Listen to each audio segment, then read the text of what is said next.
We all know that Republican states suck at, well, everything, just literally everything. Their poverty rates are the highest, their education scores are the lowest, their life expectancies are the shortest. So to rectify that, Republican leadership in those states have been trying to figure out how to do what their constituents elected them to do, which is cheat in the next election. Doing mid-decade redistricting to gerrymander even more because their policies are so unpopular, they know that unless they, change their policies, which we know they're not going to do, they are going to get absolutely massacred in the midterms. And all the while they're dreaming up these cheating schemes, they talk shit about states with functional economies and societies like California, New York, Illinois, and how awful it is for the citizens to live there. Now that's news to most of the citizens who live in these places, and news to anybody who's ever read, any statistics about state economies and realizes that Republican states rank pretty much across the board at the bottom. Ain't nobody going to Arkansas for the great economic opportunities and culture, mostly because I'm still convinced Arkansas is not a real place. Now, the two notable exceptions to the rules that every place under Republican leadership is a dystopian, federally dependent shithole with a horrible economy is Texas and Florida. Granted, they are still dystopian shitholes who come to the federal government with their hand out every time a hurricane hits or a cool breeze knocks out their entire power grid or they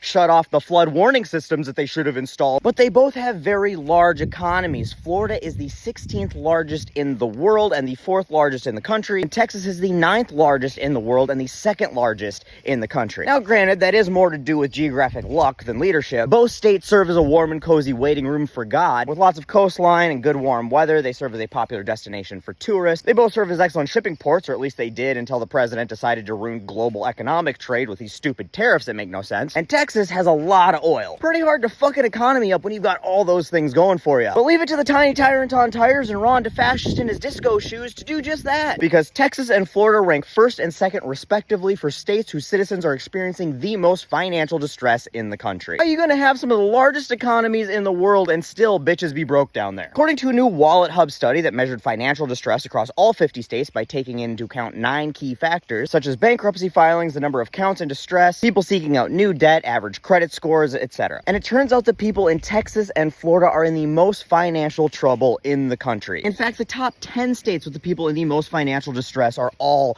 Republican-led state. Now, Hawaii ranks as the least financially distressed, which I found surprising considering the cost of living. And West Virginia ranks 5th, which I found surprising, but when I thought about it some more, I suppose like all 9 people that live there keep the $18 they have to their name underneath the mattress in the trailer house they inherited from Grandpappy, so not a whole lot of financial metrics to measure there. But there is a lesson and a warning in this information. The lesson is that there's a lot more to economic measurement than GDP, and a rich state can have a poor population if that state doesn't use its economic resources to provide living wages and safety nets and infrastructure for its citizens to thrive. And we see this time and again in states like Texas and Florida that despite their economic power, people just cannot afford to live there unless they're already independently wealthy. That's why we're seeing a shortage of service workers in places like Florida where retired boomers want their McDonald's, but McDonald's employees can't afford to live where the retired boomers want their McDonald's. And a state, regardless of how economically successful it appears, will not be able to afford to sustain itself if the working class cannot afford to live. This is our warning here. This is the proverbial canary in the coal mine croaking. See, as the economy starts to slow down, which it absolutely is, states like California and New York and Illinois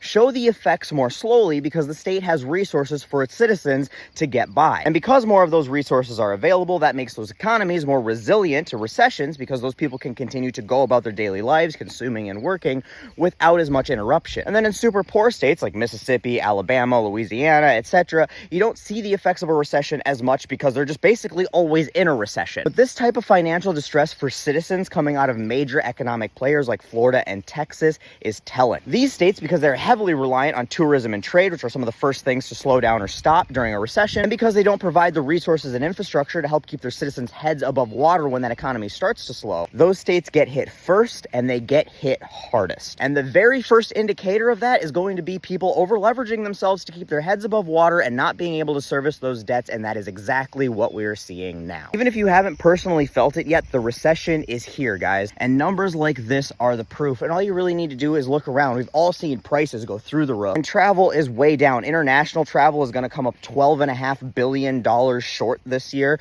compared to last year. Domestic travel is already down about 5%. Job numbers are so atrocious, Cheeto Benito fired the statistician who reported them. And with all of this financial distress in powerhouse economy states like Texas and Florida, and even California, which ranks 12th right now for financial distress, which is not good, we're going to start seeing those account delinquencies turn into waves of foreclosures. Now the Fed is flirting with lowering interest rates to help with the financial distress and lower job numbers, but that'll fuel inflation, so that's a double-edged sword that could turn back and bite us in the ass anyway. Basically what I'm saying is, we're fucked, and we're going to continue to get fucked because we've got a moron running the country. But hey, Texas and Florida, who got us into this mess, are getting fucked first, so there's that, I guess. Not much, but it's something. Try to save your pennies and dimes, people. You're gonna need them.